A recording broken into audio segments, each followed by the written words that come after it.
Magandang araw po. Ngayong araw, ipapakita ko po sa inyo ang kaganapan dito sa aming Susubukan po namin magamit ng mulching sa aming garden na taniman ng aming sili. Yung mulching po ay maraming benepisyo na ibinibigay din po, kagaya po ng nakakatulong ang mulching na mapanatili ang tubig sa lupa, kaya hindi kailangang madalas na pagdilig ng halaman. Isa pa po ay pwede rin po makontrol yung mga damo na nakipagkompetensya po sa mga tanim. Hindi yung mga damo na kung minsan sila na yung tumataba, hindi yung mga tanim, mga papayat. Isa pa po, nakakatulong din po yung mulching sa pagpapanatili ng temperatura ng lupa, kaya hindi po nadadry yung ugat ng halaman sa sobrang init o sa sobrang lamig.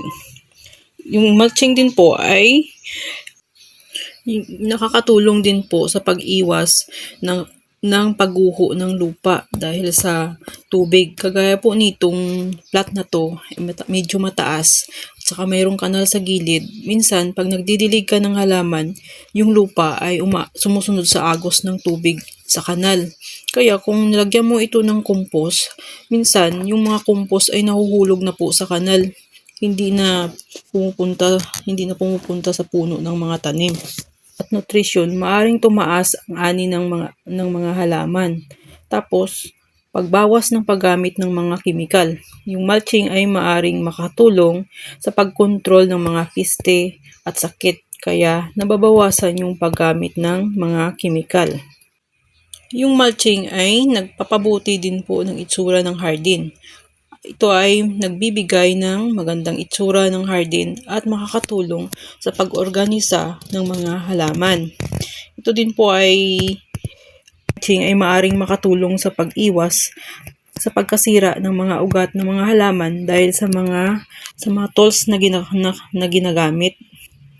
Tapos, yung mulching ay maaari ding makatulong sa pagpapabuti ng biodiversity sa hardin sa pamamagitan ng pagbibigay ng tirahan sa mga makapakipakinabang na mga insekto at mga microorganism.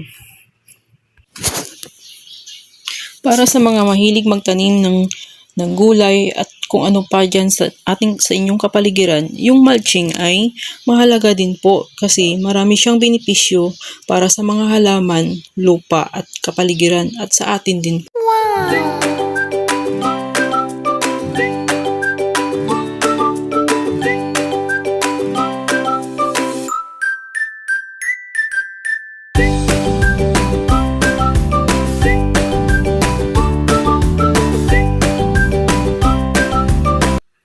Ayan po, iniisa-isa na po naming butasan yung mulching para po malagyan na namin ng mga tanim.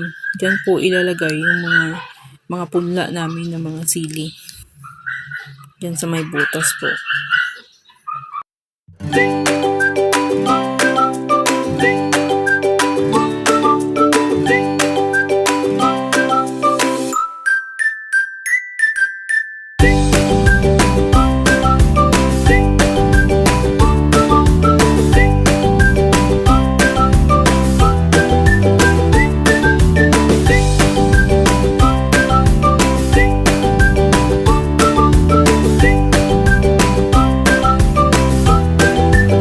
Ayan po yung mga sili namin na tanim. Itatanim po namin ng tig-dalawa-dalawa sa bawat butas po. Ayan. Lagyan namin ng butas yung lupa. Ayan, dyan sa butas. Tapos saka ilalagay yung sili.